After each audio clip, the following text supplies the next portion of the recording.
આપણા દેશમાં જો આપણે જે પરિવર્તન, જે વિકાસ એ આપણે જોઈ રહ્યા છીએ, આપણા શહેરમાં જે વિકાસ થયો છે એ પણ આપણે જોઈ રહ્યા છીએ. અનેક યોજનાઓ સરકારની અમલમાં છે અને આયુષ્યમાન જેવી યોજના.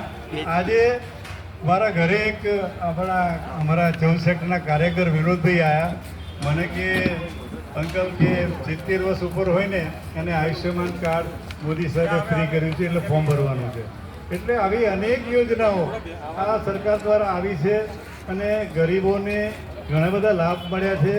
એટલે આપણે ફક્ત આપણી ગરીબાઈનો લાભ એનું નહીં વિચારવાનું, અત્યારે આપણે આપણા રાષ્ટ્રના વિકાસ માટે વિચારવાનું છે.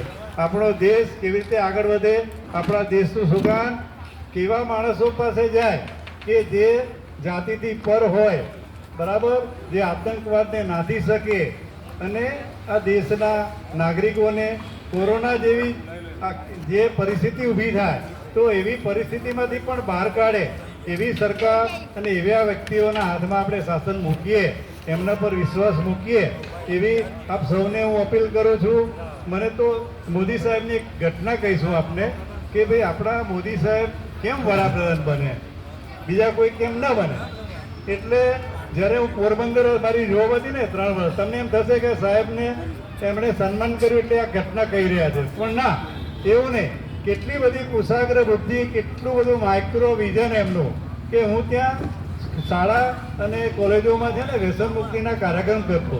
એટલે સાહેબને ખબર પડી, પોરબંદર આવ્યા ગરીબ કલ્યાણ મેળામાં, તો કે અમારી ઓફિસમાં ફોન આવ્યો અમારા ડીઓ ઉપર. હું ક્લાસ 2 હતો અને અમારા ક્લાસ 1 ઓફિસર નયન શુક્લ હતા. એટલે બધો સ્ટાફ ગભરાઈ ગયો કે સાહેબે બોલાયા છે કે શું હશે.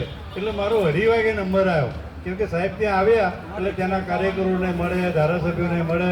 એટલે 2:30 વાગે સર્કિટ હાઉસમાં જ્યારે નંબર આવ્યો ત્યારે મને કે તમે પીડીબાઈનું જાન ગીત ગાઓ. હું સાહેબ મારો રાગ નથી, મને કે જેવું ફાવે એવું ગાઓ. આ ઘટના એટલા માટે કહું છું કે જો જે વ્યક્તિ મારા જેવા તો અનેક વ્યક્તિઓ કામ કરતા હશે, પણ એમની દ્રષ્ટિ તમે જુઓ કે નાના વ્યક્તિ તરફ પણ એમનું લક્ષ્ય છે, એમની નજર પહોંચે છે. તો આવી વ્યક્તિ વડાપ્રધાન બને જ ને, કેમ ના બને. આપણામાં પણ એવી વિલક્ષણ બુદ્ધિ હોવી જોઈએ. નાના માણસોને આપણે કદી એવોર્ડ ના કરવો જોઈએ, એને પણ આપણે રિસ્પેક્ટ આપવું જોઈએ. અને આ મોદી સાહેબના જે ગુણો છે ને એમાંથી આપણે શીખવા જેવું છે. હવે હું લક્ઝરીમાં આવું ને જ્યારે પોરબંદરથી, તેવું કે મોદી સાહેબને આ કે એક વેપારી બેઠેલો એકવાર, તો કે સાહેબ અમે અહીં રાત નહોતા રોકાતા પહેલા, અને જ્યારથી ભારતીય જનતા પાર્ટીની સરકાર આવી ત્યારથી અમે અહીંયા રાત નિરાતે રોકાઈ શકીએ છીએ.